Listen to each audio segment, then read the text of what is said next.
So what I'm going to share with you is one of the most moving lessons in the entire Quran for myself personally. Allah Azza wa Jal begins by saying, وَجَاهِدُوا فِي اللَّهِ حَقَّ جِهَادِهِ. He calls upon us to struggle as much as we can with no goal before us except Allah. But then He added a qualification which is extremely difficult to live by. Struggle for the sake of Allah and struggle with no goal before you except Allah as is worthy of that struggle. Struggle for me as I deserve it. So Allah in this ayah says you have to struggle, and your struggle has to be worthy of the fact that you're struggling for Allah.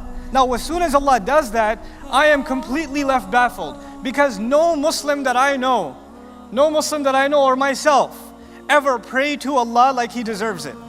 We don't pray to Allah like He deserves it. We don't thank Allah like He deserves it. We don't mention Allah like He deserves it. We don't remember Allah like He deserves it.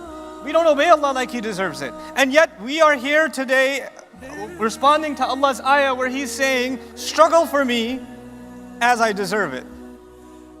Based on something He sees in you, He has selected you.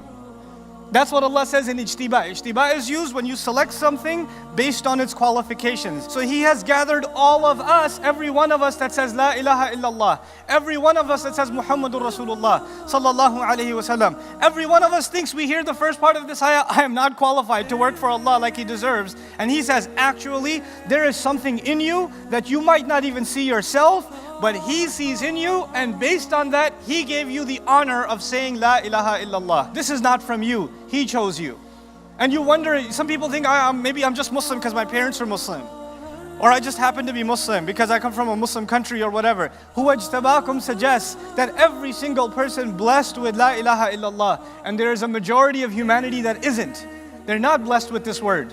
They're not blessed with this truth. Allah sees something in the people of La ilaha illallah, and that is why they were chosen. Not one Muslim sitting here can say, I'm worth nothing, or I have no value. Because Allah Himself said about every member of this ummah, huwa ijtabakum.